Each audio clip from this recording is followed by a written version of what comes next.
నమస్కారం. మిషన్ 108కి స్వాగతం. ఈరోజు గుడిపల్లి మండల కేంద్రంలోని భూభారతి మరియు రైతు సమస్యలపై బీఆర్ఎస్ మండల నాయకులు ఎలుగురి వల్లపరెడ్డి నాయకత్వంలో తహసీల్దార్ కార్యాలయం ముందు ధర్నా నిర్వహించారు.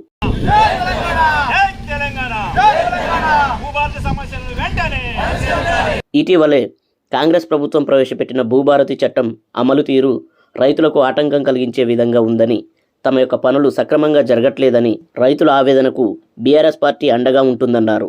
ఈ కార్యక్రమంలో మండల నాయకులు ఎలుగురి వల్లపరెడ్డి, మునగాల అంజిరెడ్డి, అరవపల్లి నరసింహ, ఎర్ర యాదగిరి, బొడ్డుపల్లి మహేందర్, రాయబోయిన శ్రీను, పోలె వెంకటేశ్వర్లు, గణపురం సైదులు, కృష్ణారెడ్డి, పార్టీ కార్యకర్తలు మరియు గ్రామ ప్రజలు పాల్గొనడం జరిగింది. అధికారులకు దీని మీద పూర్తి అవగాహన లేకపోవడమే నిదర్శనం.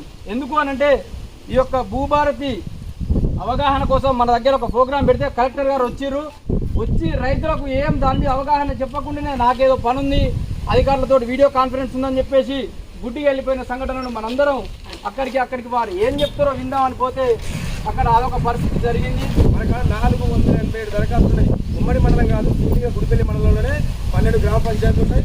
ఆ 12 గ్రామ పంచాయతీలో 487 దరఖాస్తులు ఉంటే 30 దరఖాస్తులు కూడా మరి ఇంతవరకు పరిష్కారం నోచుకోలేదు. కాబట్టి మరి అది అధికారుల నిర్లక్ష్యమా లేకపోతే ప్రభుత్వం భూభారతి చట్టం వైఫల్యమా అందరూ కూడా మరి ప్రశ్నించాల్సినటువంటి అవసరం ఉంది. కాబట్టి మరి ఈ ధర్నాను కూడా మరి ముందు కూడా ఈ రైతుల సమస్య పరిష్కారం కోసం ఇదే ఎత్తున మరి మా అందరం కూడా ఉద్యోగంలో పాల్గొని రైతుల పట్ల మా అందరం కూడా పనిచేయాలని చెప్పి అవకాశం మీ అందరూ కూడా మనసుగా ధన్యవాదాలు తెలియజేస్తూ జై తెలంగాణ, జై తెలంగాణ. ఆ కాగితం ఉందంటే ఈ కాగితం ఉందంటే ఇది మీ తాత ఇప్పుడు కొన్నాడు, మీ తాత కాడి నుంచి వచ్చింది, ఎవరి కాడు ఉన్నాయి. ఇప్పుడు ఆ తాత ఇప్పుడు ముత్తాతలు ఉన్నాయి, కాగితాలు నుంచి వస్తాయి. అవి ఉంటే పరిష్కారం అవుతాయి, లేకపోతే మళ్ళీ పోయినాయి. ఏది నువ్వు కొత్తగా తీసుకొచ్చి పెంచింది రైతుల ఫేవర్గా పెట్టుకున్నావు. మరి ఈ విధంగా ఈ డొల్లు మాటలతో ఎన్నాళ్ళ కాలం గడుపుతావు. ఈ రైతులను ఈ విధంగా ఇబ్బంది పెట్టడాన్ని నిరసిస్తూ మరి బీఆర్ఎస్ పార్టీ కార్యక్రమాన్ని చేపట్టినందుకు విజయవంతం చేస్తూ ఇక్కడికి ఇచ్చేసిన అందరికీ మరొకసారి ధన్యవాదాలు తెలియజేస్తాను. జై తెలంగాణ, జై Telangana.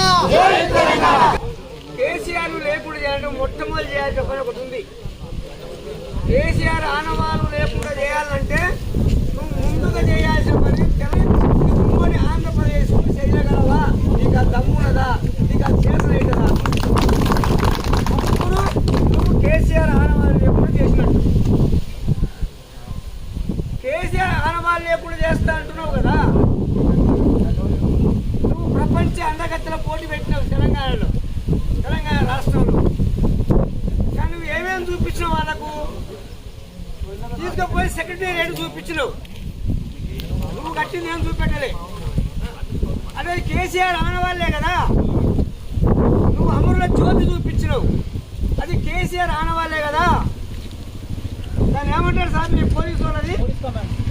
Police control command room, command భవనాన్ని తీసుకుపోయి చూపించినావు కదా, అది కేసీఆర్ కట్టిందే కదా. యాదగిరిగుట్టకు తీసుకుపోయినావు కదా, అది కేసీఆర్ కట్టిందే కదా.